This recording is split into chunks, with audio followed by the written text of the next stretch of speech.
Hi, and welcome to another 1 vs 1 cast of Dawn of War Retribution. My name's Telray. We're looking at another 1 vs 1 map on Greentooth Gorge. Pretty commonly played map, and let's get started. So we'll see here we have Caeltos spawning at the bottom with Chaos Lord and his Chaos Heretics, looking just to cap towards the right. The Chaos Sorcerer is going to be a good unit for just doing some spell casting, AoE damage. Definitely a powerful hero. Up top we have Bloodra spawning as you could quickly see disappearing Warp Spider Exarch. As you saw right there, his ability is jumping around the map, getting map control, harassing. A very powerful Eldar hero and a very common choice at the higher level of play. Speaking of our two players, we have Caeltos with 36 and 5, so definitely a respectable record. Not a whole lot of games played. And similar with Bloodra, he's 31 and 9. So certainly either player could have this game. Though one other thing I would mention, both had army levels of 60, so I imagine they have played a few times in some of the other either matchups or in the previous patches and imported their stats. So right now, you do see that the Warp Spider was able to harass those units, just push them right out. A little bit of moving the screen on you guys there. And then we have the Eldar units having capped that point, looking to move towards the middle. These Chaos Space Marines are very similar to the normal Space Marines in that they are very powerful, definitely able to take a lot of damage before going down, so it's going to be a little bit difficult for our Eldar player to really push them out of the mid here, but being effective, taking out a lot of unit models, 6 unit models off that squad, and looking at almost half a level now on our Warp Spider. See, he continues to harass a little bit, but you know he's gonna have to get pushed out pretty soon, and he gets off the retreat, so he should be safe for now. One concern up here is definitely going to be we now have this power able to be attacked by the Chaos Lord and his Space Marines. Also a second Chaos Heretic squad taking this VP from the enemy, although the Eldar player is managing to cap over here, so points should stay even for now. Be interested to see what the next engagement has in store for us, so we'll go back up top here. So the Warp Spider continuing just lay down fire from that far range of those.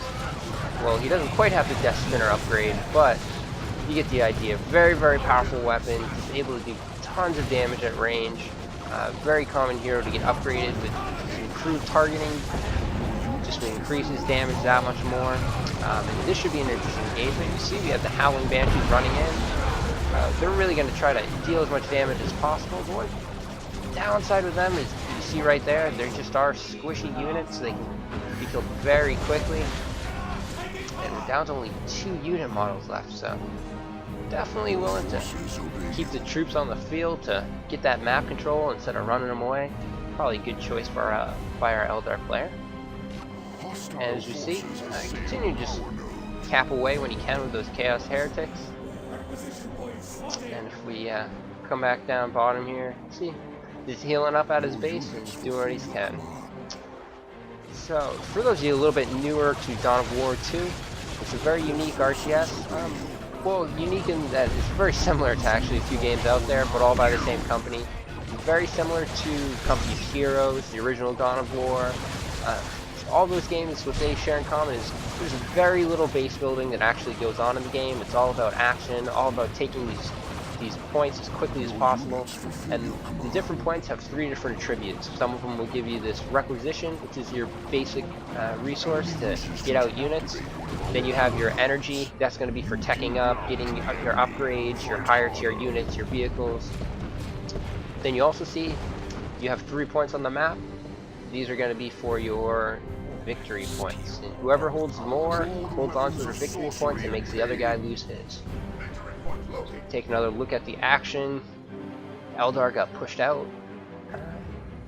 Chaos is just trying to reclaim some more territory, but wisely is continuing to cap all on his own up there, pulling those Banshees from being able to help in this mid-fight. It's definitely going to allow this Chaos Sorcerer, the Chaos Space Marines, to really have their way with the Eldar units. Although quite wisely that Exarch willing to take some of the damage, because he can just run back, heal up.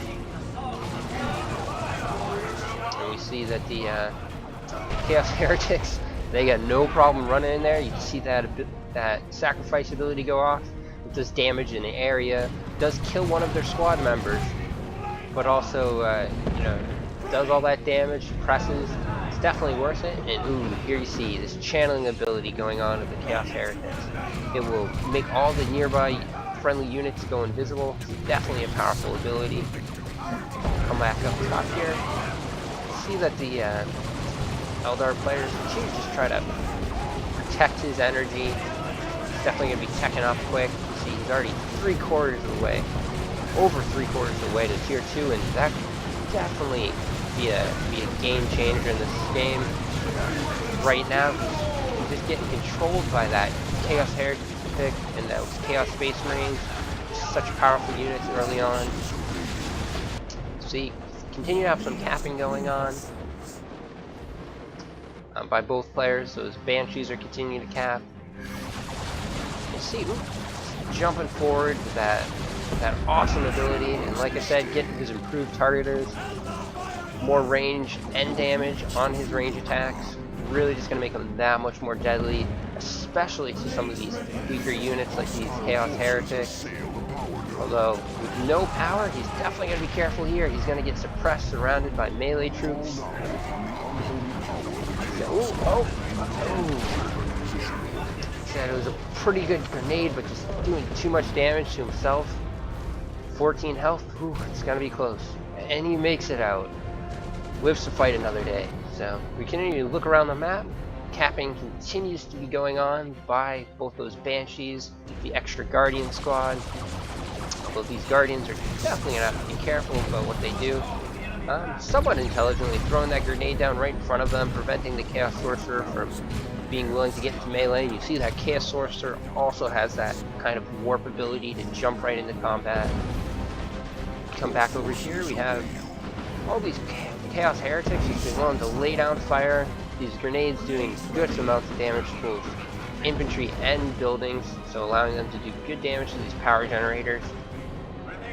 You see, the Eldar player now has gotten Warp Spiders out.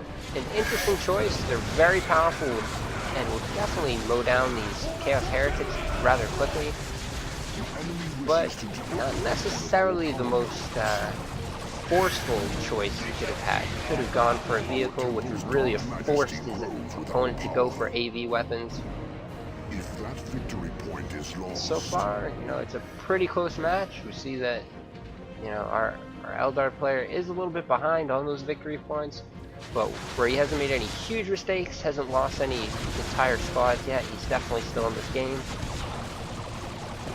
Come back over here, we see the Banshees getting pushed back out just by those Chaos Marines.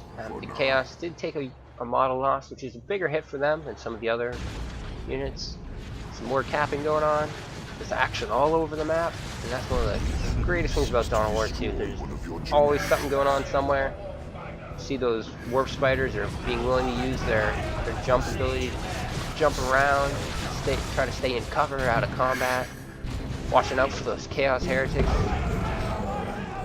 You see the Chaos Lord, or rather Chaos Sorcerer, is being willing to jump right into combat with them. And these Guardians taking a little bit of damage. Not sure what the other player is going to want to do with those. Looks like he's just choosing to run them. See, and this is one of the toughest parts about definitely playing a race like Eldar. There's enemies, kind of more basic units. They're scout type units. The Chaos Heretics can definitely fight these Guardian squads pretty effectively. And it does require a more specific unit to try to take on these Chaos Space Marines. And unfortunately, they're jumping right in this building, and there's not going to be anything these Banshees can do. They're just going to want to back off, stop taking all that fire. I think our Eldar player is a little tied up with his micro. Ooh. And there's going to go his Warp Spider squad most likely. And yep, it does go down. That's a huge blow for our Eldar player. That was really the unit he had gotten out quickly. He'd, you know, just teched up quick, lost the early game, and unfortunately was not able to effectively use, or as effectively as he may have liked to, use that unit. Although, wow, getting a little revenge going on over here. The Artok coming in.